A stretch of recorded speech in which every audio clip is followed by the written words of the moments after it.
عزیز طالبات السلام علیکم۔ ہم مصفی کی غزل کر رہے تھے، اس کے کچھ اشعار ہوئے تھے، آج اگلا شعر کریں گے۔ ہمدم جو دیکھتا ہوں تو پہلو میں دل نہیں، ہمدم جو دیکھتا ہوں تو پہلو میں دل نہیں، بیٹھا تھا میں اس کے پاس میرا دل وہیں رہا۔ اس شعر میں شاعر کہتا ہے کہ اے دوست، میرے ساتھ یہ ماجرا پیش آیا کہ محبوب کے قریب بیٹھا تھا اور پھر یوں ہوا کہ میرا دل اسی کے پاس رہ گیا۔ دیکھا جائے تو محبوب کی مرضی ہے جو عاشق کے دل پر حکومت کرتی ہے۔ اس میں تصور بھی اسی کا ہے اور تصویر بھی، خیال بھی اسی کا ہے اور جمال بھی۔ یہ دل تو اس بے نیاز کی ملکیت ہے جس کے لیے ایک نیاز مند عاشق پلکیں بچھائے بیٹھا ہے۔ نہ صرف وہ خود بلکہ اس کا دل بھی محبوب کی رعیت ہے، اور جس کی یہ ملکیت ہے یہ دل خود اس کی قربت کو ترجیح دیتا ہے۔ سو عاشق تو چاروں نچار اس کی محفل سے اٹھایا، مگر عاشق معصوم کا دل یہ جدائی بھلا کیوں کر گوارا کرتا، اس لیے محبوب کے پاس رہ گیا۔ اس وقت تو احساس نہ ہو سکا کہ دل پر اب اس کا کوئی اختیار نہ رہا اور تمام اختیارات وہ محبوب کو سونپ آیا ہے۔ لوٹنے پر غور کیا اور اپنی دلی کیفیت کا جائزہ لیا تو معاملہ کھلا۔ شاعر اس روداد کو اپنے دوست کے سامنے بیان کرتا ہے کہ کس طرح محبوب کی محفل میں غیر محسوس طریقے سے وہ اپنے دل سے ہاتھ دھو بیٹھا۔ دراصل دل پر اختیار نہیں ہوتا، انسان کا دل محبت کے گداز جذبات سے لبریز ہوتا ہے۔ کوئی آنکھوں کو بھا جائے تو دل پر اسی کا اختیار ہوتا ہے، کیونکہ آنکھوں کا دل سے اور دل کا آنکھوں سے گہرا تعلق ہے۔ بقول شاعر، پھر نگاہ لوٹ کر نہیں آئی، پھر نگاہ لوٹ کر نہیں آئی، اس پر قربان ہو گئی ہوگی۔ دل انسانی جذبات کا منبع ہے۔ کسی محبوب کی ادائیں اور خوش اسلوبیاں دل کو گھائل کرنے اور دل پر حکومت کرنے کو کافی ہیں کہ پھر یہ دل خود اسی کے تابع ہو جاتا ہے۔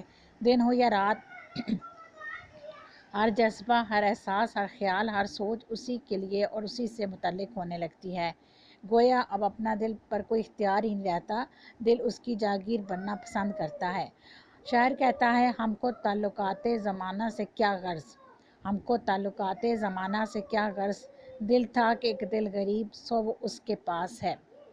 چنانچہ شاعر اپنے محبوب سے مخاطب ہو کر کہتا ہے کہ میں محبوب کے پاس بیٹھا تھا اور اس کی دل نشیں اداؤں کو دیکھ کر، اس کی دلکش باتوں کو سن کر اس کی طرف مائل ہو گیا، اور میرا دل خدا جانے کب اس پر آ گیا، اور دل جب کسی پر آ جائے تو اسی کا ہو جانا چاہتا ہے۔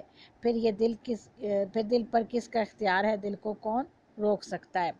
اگلا شعر ہے، آخر کو ہو کے لالا اگا نو بہار میں، خون شہید عشق نہ زیر زمیں رہا۔ اس شعر میں صنعت حسن تعلیل کی ایک عمدہ مثال پیش کی گئی ہے۔ صنعت حسن تعلیل ایک ایسی صنعت بیان ہے جس میں کسی بات یا حقیقت کی کوئی ایسی وجہ بیان کی جائے جس کا حقیقت سے کوئی تعلق نہ ہو، مگر وہ بڑی بھلی اور اچھی معلوم ہو۔ یہی کچھ شعر کی صورتحال ہے۔ گل لالہ کی سرخ رنگت کی بھلے کوئی بھی وجہ ہو، سائنس اس کے سرخ رنگ اور لالی کی کوئی بھی دلیل پیش کرے، شاعر کے نزدیک اس کے سرخ و خوش رنگ سراپے کا ایک ہی محرک ہو سکتا ہے، شہید کا لہو۔ جو اس زمیں پر ٹپکا تو اس نے زیر زمیں راحت نہ پائی، بلکہ لہو سے گل لالہ نے نمو پائی۔ سب کہاں، بقول غالب سب کہاں، کچھ لالہ و گل میں نمایاں ہو گئیں، خاک میں کیا صورتیں ہوں گی کہ پنہاں ہو گئیں۔ مردان جواں ہمت کا گرم خون اس میں موزن جذبات کی حدت ہی ہے جو ہر لمحہ کچھ کر گزرنے اور حق و صفا کا پرچار کرتے ہوئے جام شہادت نوش کرنے پر اکساتا ہے اور آمادہ کرتا ہے۔ جو لہو ایک غازی کی رگوں میں ٹھاٹھے مارتا ہو، اسے بھلا کب ایک شہید کے جسم میں قرار آ سکتا ہے۔ شہید تو حیات ہوتے ہیں اور ان کے خون میں وہی روانی زندگی اور جذبات ہوتے ہیں، یہ لہو زیر زمین کہاں سکون پا سکتا ہے۔ آخر کار گل لالہ کے شکل میں واپس آتا ہے، عین موسم بہار میں اپنی رعنائیاں دکھاتا ہے۔ عشق ایک پاکیزہ جذبے کا نام ہے، یہ کائنات عشق کا ماحصل ہے۔ اور پھر اگر شاعر نے گل لالہ کی نمو اس شہید عاشق کے لہو سے بتائی ہے تو کچھ بعید نہیں کہ اس لہو نے ہی گل لالہ کو زندگی کی رعنائی دی ہو۔ ایک عاشق جب جذب صادق سے لبریز ہو کر محبوب پر جان لٹاتا ہے تو اس کے خون جگر سیاہ دے دیا جانے والا یہ تیاگ قطعاً رائے گاہ نہیں جاتا، بلکہ حیات جاوداں سے سرفراز ہو جاتا ہے اور سرخ سرخ رنگوں کی شکل میں سر اٹھاتا ہے۔ ایک شاعر کہتا ہے، عشق کچھ محبوب کے مرنے سے مر جاتا نہیں، عشق کچھ محبوب کے مرنے سے مر جاتا نہیں، روح میں غم بن کے رہتا ہے مگر جاتا نہیں۔